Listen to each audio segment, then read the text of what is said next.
this is a little framework that I use, and I wanted to share it with you today. It's actually the first time I've kind of shared this, so I hope that it lands and that you can find it useful.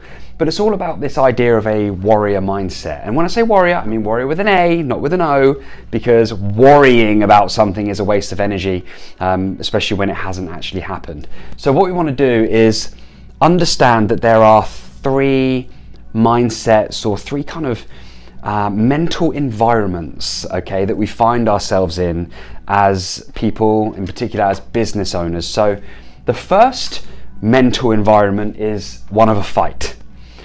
And in this mental environment, in this mindset, we have got our swords out and we are swinging. We are trying to fight for our lives. We feel like we're under threat, and our morals and values and what we feel is important to us are being challenged.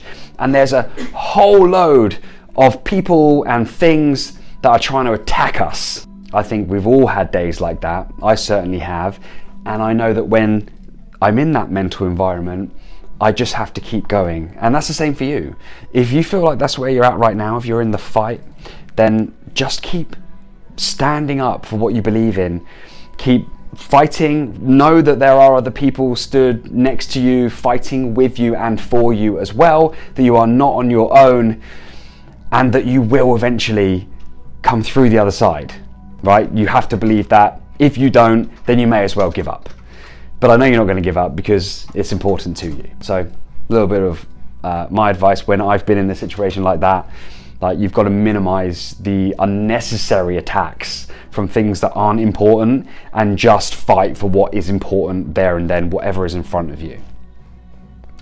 The second mental environment is guard. And in this mindset, we haven't really got our sword out and we're not swinging, but it's just kind of stowed away, but we've got one hand on it, right? We're still ready to draw our swords if we need to, but we aren't there swinging for our lives. We're not under attack, but we're cautious. We're looking around, we're watching what's over our shoulder, and we don't quite yet feel safe.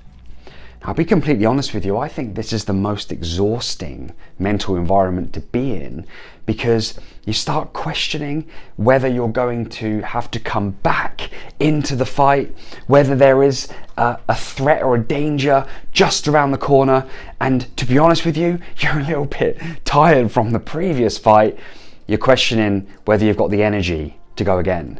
Right, so if that's you and you're in that position, my advice there would be to make sure that you use the space that you have, which is a little bit more than when you're fighting, to communicate. Okay, talk, and talk in a way that lets people know that you've had a bit of a journey and you might have to go again, and then maybe share the context. So like, look, we're doing this thing, and if that thing happens, then that might mean I might have to throw myself in again, okay? Or if that thing happens, then that's going to mean that we're going to be safe for a little bit, so I won't have to be doing all the extra hours, I won't have to be doing all the extra stuff, I won't feel as overwhelmed and as grumpy or short-tempered or whatever it is that you get like when you're in fight mode.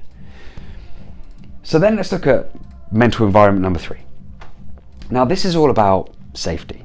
As a warrior, your sword, I like to think of it like this, like your sword is in the barn and you're sat around the fire and you're trading stories, war stories, battle stories, and you're sharing wisdom with other people. You feel like you're in a really level energy, level-headed place where you're able to nurture life itself and grow as a person, as well as letting and enabling others to benefit from your experiences and your knowledge. It's very rare to be here for long. You're always going to have challenges because you put yourself in that position where you're a thought leader, where you wanted to do something for yourself. When you go back to the first initial idea of, I think I want to run my own business, it was probably because you wanted to do something that you believe in for yourself without somebody else telling you what you should or shouldn't do. And so by that sheer nature, you're probably going to have to get your sword out every now and again and throw yourself into battle. So in this moment of reflection, it's really important to acknowledge the moment, acknowledge your successes and celebrate those, but also communicate with other people and build a new plan together of what the next stage or the next war or the next battle that we're going to go into for our own choice of what we believe in, the next growth spurt, the next development of product or service, and get as prepared as you can so that when you're there, all of you, your whole army, are ready to fight for what you believe in and make that obstacle disappear. So I hope this has helped you, and depending on where you are right now, fight, guard, or reflect, I'm sure that there's something that you can take, and there's probably also something that you can add to this framework. So if that is the case and you think, yeah, but what about this? Or actually that makes sense, but I want to tell everyone about this thing, add it in the comments. This is just a little framework that I use in my head. This is as intimate to me as anything that I own. It's just an idea in my mind that helps me to make sense of when things are hard, when things are kind of in this unknown in between, and when I'm able to just sit back and learn and grow and nurture myself and other people. All right, and it will change from day to day. But thank you for watching this video. If you liked it, let me know, give it a thumbs up, and I'll see you again in another one real soon. Bye bye.